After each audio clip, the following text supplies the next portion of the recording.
transition vers la 4D? Courte conversation informelle, avec Athéna Soireau. Le point principal est que la troisième densité, vers la quatrième densité, n'est pas un lieu. Donc, il n'y a nulle part vers quoi passer. Tout cela, vous le savez déjà. L'ascension est un voyage individuel. Pourtant, on peut affirmer que, lorsqu'un nombre suffisant d'individus dotés d'une mentalité ascendante se réunissent, ils créent alors une réalité collective perçue, que l'on pourrait appeler quatrième densité. Mais il n'y a pas de densité en tant que telle. Ce ne sont là qu'une partie des idées et du besoin humain, ou lyrien, de tout fragmenter en morceaux compréhensibles qui ne reflètent pas la réalité externe de l'univers, qui est tellement plus grande qu'aucun cerveau incarné ne peut comprendre. Ainsi, la troisième, quatrième et cinquième densité, peu importe, ne sont que des mécanismes pour tenter d'expliquer l'inexplicable. Et même lorsque les êtres éclairés grandissent en nombre suffisant pour créer un point de bascule, où la fréquence dite dominante forcerait les autres à se comporter comme eux, cela ne serait que théorique.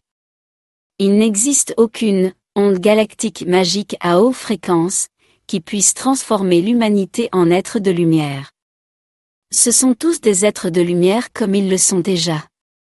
Ils aiment juste faire les idiots en oubliant cela. Tout est une pièce de théâtre. La vie est une pièce de théâtre, sans signification transcendantale ultime autre que l'expérience acquise ici-bas. Toute cette transformation de la troisième, quatrième, puis à la cinquième dimension, est trompeuse. Les gens ne devraient pas attendre, car cela ne se produira pas comme le leur dit le New Age. Cela se produira chaque fois que chacun sera prêt, et indépendamment des autres. Les gens doivent apprendre, à prendre leurs responsabilités, et à créer leur propre âme. Merci. Mais qu'en est-il de la fréquence Terre-Humanité globale? Existe-t-il une telle chose? Est-ce mesurable comme une sorte de moyenne? Par exemple, on pourrait dire que la fréquence globale de Taygeta se situe-t-elle autour de 5 à 6 D par rapport à la fréquence collective? Ou pas?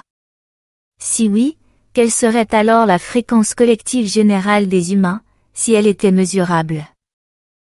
Alaï, je pense, étudiait une partie de cela.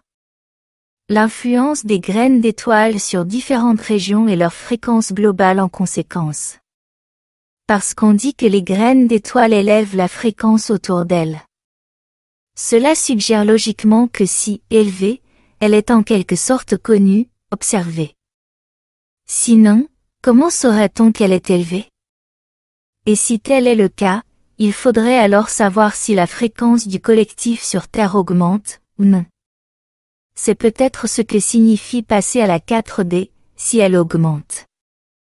Après tout, c'est le travail des graines d'étoiles, d'influencer leur environnement simplement par leur présence. C'est ce que j'entends par fréquence collective. Mais la fourchette de ces valeurs est arbitraire. L'expérience est toujours individuelle. Une personne 5T peut toujours partager une tale avec un voyou à basse fréquence.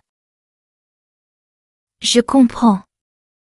Mais est-ce que cette fréquence collective peut être mesurée? Ce n'est pas possible avec précision. Parce que la mesure ne peut pas refléter toute l'humanité. C'est uniquement local et avec des erreurs. En général cependant, sa moyenne est inférieure à celle de l'espace qui l'entoure. La Terre, plus basse que l'espace qui l'entoure? Pourquoi l'espace montre-t-il quoi que ce soit, si tout est localisé et dépend des individus qui s'y trouvent? Seulement là, où il y a des gens à mesurer. Et oui. Cela dépend des personnes mesurées. D'accord. La Terre est donc plus basse que l'espace qui l'entoure.